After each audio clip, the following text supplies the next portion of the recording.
পরিমণি আমার খুব ভালো বন্ধু। আমি পরির সাথে হয়ে ওর এটা ওটা টানাটানি কাজগুলো আমি করবো না, ওটা আমার কাজ না। আমি সবার জন্য অনেক করব সেটা অফ স্ক্রিন।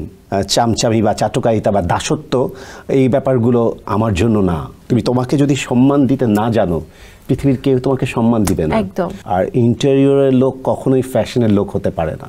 মেকআপ আর্টিস্টও বলতে পারছে না, বলতেছে মেকআপার। দুদিন পর পর দেখছি যে একটা করে টাইটেল যোগ করছে নিজের নামের সাথে। এতে করে ভালো লোকগুলো, কাজের লোকগুলো মর্মাহত হচ্ছে। তখন তো অবশ্যই আমার গায়ে লাগে। অবশ্যই আমি যা জানি না তা কেন বলতে যাব। আমি পরিমণি থেকে শুরু করে সবার বন্ধু।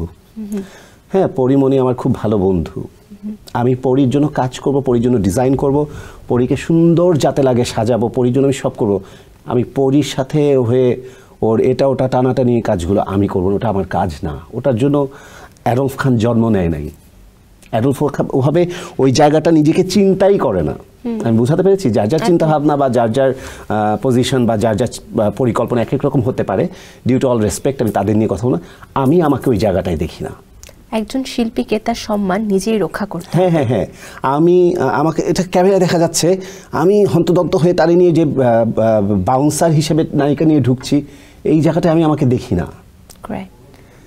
না বলে আজকে আমি স্বনামে অ্যাডলফ খান, আমি কোনো নায়িকার হয়ে কোথাও কোনো মানে লঞ্চিং বা ফিতা কাটতে যাই না। আমি সব জায়গায় অ্যাডলফ খান হিসেবে এককভাবেই আমি অ্যাটেন্ড করি। আমি কখনো কোনো দিন কারো হয়ে যাইনি। হ্যাঁ, not the second guest, third guest, fourth guest বা এমনি গেস্ট। আমার ওপেনিং বা আমার লঞ্চিং বা আমার যে প্রোগ্রামগুলোর অ্যাটেন্ডেন্সগুলো দেখবে একেবারেই অ্যাজ এ চিফ গেস্ট। এবং শুধু আমি সেটার জন্যই জন্ম নিয়েছি। আমি আসলে ওগুলো করার জন্য। আমার বন্ধু সে নায়িকা বা এটা, আমি সবার জন্য অনেক করব সেটা অফ স্ক্রিন। আমি অন স্ক্রিনে আমি তার এটাকে সোজা বাংলা ভাষায় বলে চামচামি বা চাটুকারিতা বা দাসত্ব এই ব্যাপারগুলো আমার জন্য না। আমি এভাবে আমাকে চিন্তাই করি না। এবং এটাকে করে আমি এটাকে স্টাইলিস্ট কোরিওগ্রাফি বা এটাকে আমি কোনো কাজের অংশ বলবোই না, কখনো বলবো না। কোনো দিন বলা হয় না। আজকে ফার্স্ট আমি ব্যাপারটা নিয়ে মুখ খুললাম, কথা বললাম তোমার সামনে। সম্মানের একটা বিষয়। হ্যাঁ, তোমাকে যদি সেলফ রেসপেক্ট যেটাকে বলে, তোমাকে যদি সম্মান দিতে না জানো, পৃথিবীর কেউ তোমাকে সম্মান দিবে না। তুমি যদি নিজের জায়গাটা বা নিজের দাঁড়ানোর জায়গাটা বা বসার জায়গাটা যদি তুমি সেট করে নিতে না পারো, তোমাকে কেউ বসতে দিবে না। একদম। ভাইয়া, আরো একটা প্রশ্ন করতে চাই। এই ফ্যাশন ইন্ডাস্ট্রি নিয়ে একটা জিনিস আসলে সোশ্যাল মিডিয়ার বরাতে আমাদের চোখে আসে, ইন্টেরিয়রের সাথে ফ্যাশনের একটা মিল। মানে সোজা বাংলায় যদি বলি যে পর্দা, বিছানা চাদর যেই প্রিন্টে, সেই প্রিন্টেরই ড্রেস অনেক সময় বলা হয় যে এটাই ফ্যাশন। আপনি তো আসলে এই ব্যাপারগুলো নিয়ে কাজ করছেন। আসলে এই বিষয়গুলোকে যারা ফ্যাশন বলে প্রমাণ করছে, এটা কিন্তু আমাদের কাছে একটু অবাকই লাগে যে পর্দা, বিছানা চাদর, আবার জামার পোশাক সেম প্রিন্ট, এবং এক প্রিন্টে একটা কাপড় তৈরি কি তাহলে একটা ফ্যাশন ডিজাইনিং? আমি প্রথমেই বলবো যে মানে কি বলে, কখনোই বিছানা চাদর পর্দা দিয়ে এটা ডিজাইন বা এগুলো নিয়ে আসলে ফ্যাশন ডিজাইন হতে পারে না। আর ইন্টেরিয়রের লোক কখনোই ফ্যাশনের লোক হতে পারে না। এখন তুমি যদি নিজে পদবিগুলো নিয়ে ঘুরে থাকো বা নিজে যে বললাম না সেলফ প্রোক্লেমড, বা এই টাইটেলগুলো নিয়ে যদি তুমি ঘুরে থাকো, আমি মনে করি যে এটা হলো বোকা স্বর্গে বাস করা এবং ইন্ডাস্ট্রিটাকে নষ্ট করা। জায়গাটাকে একদম নষ্ট করে দিচ্ছে, মানুষকে বোকা বানাচ্ছে, মিথ্যাচারিতা করছে, যা ইচ্ছা তাই বলছে, যা ইচ্ছা তাই না নিজের নামের সাথে অমুক তমুক fashion designer, interior designer, makeup artist, এই সেই সব বলছে। মেকআপ আর্টিস্টও বলতে পারছে না, বলতেছে মেকআপার।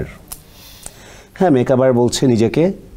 আমি অনেককেই দেখেছি এই ভুলভাল ওয়ার্ডগুলো বলে, খুবই বাজে লাগে বিষয়গুলো। রিসেন্টলি এই কালচারটা উঠে এসেছে, যেটার প্রতি আমি ভীষণ বিরক্ত।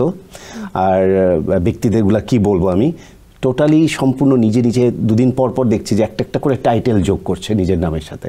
আসলে ব্যক্তির কোনো গুণই নাই, কোনো জ্ঞান নাই, কোনো শিক্ষা নাই, রুচি নাই, কাপড় নাই, কিছু নাই, কিন্তু সে এই ব্যাপারগুলো স্টাবলিশ করার ট্রাই করছে। কিন্তু এতে করে ভালো লোকগুলো, কাজের লোকগুলো মর্মাহত হচ্ছে, তাদের কাজের জায়গাগুলো নষ্ট হচ্ছে, মানুষ ভুলভাল দেখতে পাচ্ছে, মানুষ মনে করতেছে আচ্ছা ওইটাই চকচক করছে, আচ্ছা ওইটাই বোধহয় কিছু একটা, আচ্ছা এটা কী জিনিস, তাহলে বোধহয় অ্যাডলফ খান আর ওইটা বোধহয় একই জিনিস।